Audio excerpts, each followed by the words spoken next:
మంచితనానికి మారు పేరు, నిజాయితీకి నిలువెత్తు పేరైన జగన్మోహన్ రెడ్డి గారి ఆధ్వర్యంలో నడుస్తున్న రాష్ట్ర ప్రభుత్వం వారి బాధనే వర్ణనాతీతం. చాలా బాధపడతా ఉన్నారు.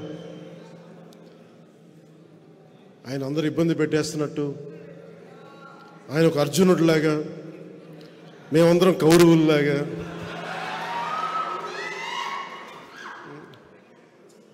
ప్రజలే గాంధీవు అని, ప్రజల ఆయుధాలని, ప్రజలే శ్రీకృష్ణుడు, ఇట్లా కూర్చోబెట్టి మాట్లాడుతుంటే చాలా ఆశ్చర్యంగా ఉంటుంది.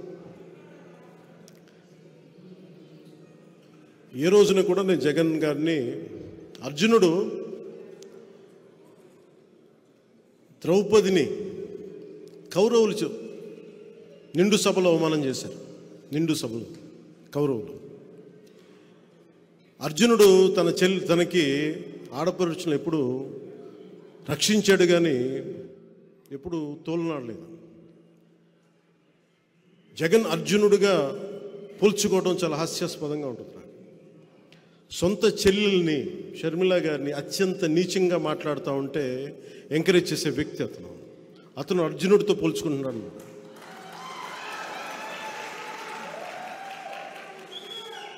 అసలు ఆలోచించుకోవాలి మాట్లాడబోయే ముందు. పాపం సొంత చెల్లెలు గౌరవం ఇవ్వని వ్యక్తి ఈ రాష్ట్ర ముఖ్యమంత్రి. సొంత చెల్లెలు, తోబుట్టు, సొంత చిన్నాయన్ని నిర్దాక్షిణ్యంగా చంపేశారు. వాళ్ళని వెనకేసుకొచ్చే వ్యక్తి.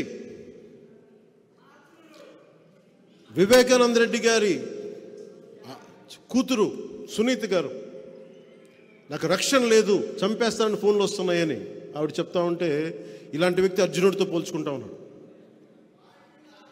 ఎవరు కౌరవులు ఎవరు అర్జునులు ఆ స్థాయికి నేను మహాభారతం మాట్లాడలేదు. ఇది కలియుగం. ఇది కలియుగం. మొదటి పాదం రెండో పాదం నాకు తెలియదు, కానీ మనం ఎవరం కూడా శ్రీకృష్ణుడితోటి, అర్జునుడితోటి, కౌరవులతోటి పోల్చుకోవద్దు. మీరు జగన్, మీది వైసీపీ, మేము పవన్ కళ్యాణ్, మా జనసేన.